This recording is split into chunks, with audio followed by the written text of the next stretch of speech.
Hi hello నమస్తే welcome back to my YouTube channel. నేను మీ శ్రీలత.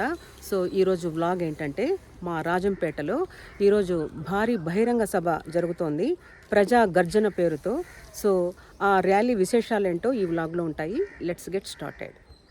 అన్నమయ్య జిల్లాకి కేంద్రంగా రాజంపేటను చేయాలని ఇక్కడ గత 9 రోజులుగా భారీ ర్యాలీలు, నిరసనలు, నిరాహార దీక్షలు కొనసాగిస్తున్నారు. ఈరోజు 10వ రోజు, అంటే ప్రజలు గర్జించే రోజు అన్నమాట. ఇక్కడ ప్రజా గర్జన పేరుతో భారీ ర్యాలీ జరగబోతోంది. సో ఆ విశేషాలు ఈ వ్లాగ్లో ఉంటాయి, చూసేద్దాం.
కేంద్రంగా రాజంపేటను చెయ్యాలి.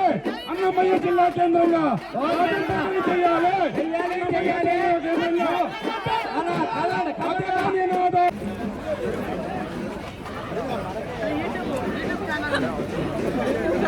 చూడండి సార్,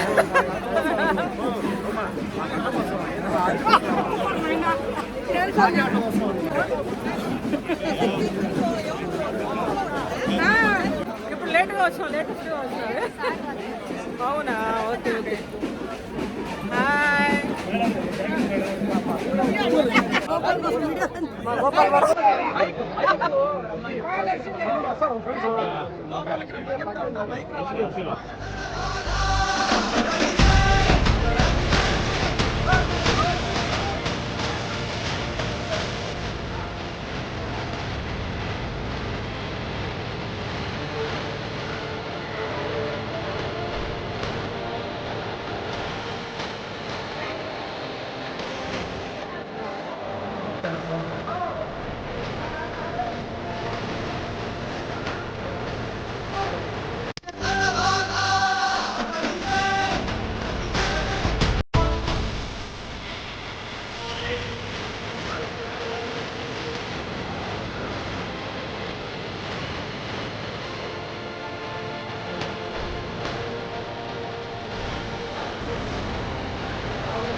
అన్నమయ్య పుట్టి గడ్డను రాజంపేట కేంద్రం చేయాలని ఇవాళ అందరూ కలిసి ముందుకు వచ్చారన్నమాట. ముఖ్యంగా మహిళలు ఎక్కువ సంఖ్యలో ఇందులో పాల్గొంటున్నారు.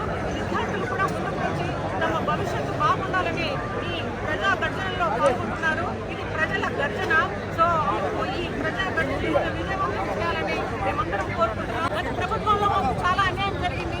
ఈసారి మన ముఖ్యమంత్రి చంద్రబాబు నాయుడు గారి పాలనలో, అలాగే మంత్రి మన పవన్ కళ్యాణ్ గారి పాలనలో మనకు ముఖ్యంగా మా ఆడబిడ్డలకు ఈ సంక్రాంతి కానుకగా రాజంపేటను జిల్లా కేంద్రం చేయాలని చేయాలని మేము శిక్ష పెట్టి వేడుకుంటున్నాము. ఇట్లా ఈ మనకి పిల్లలందరికీ విజ్ఞప్తి అనమాట. నా వీడియో కనుక మీకు నచ్చినట్లయితే లైక్ చేయండి, షేర్ చేయండి, సబ్స్క్రైబ్ చేయండి.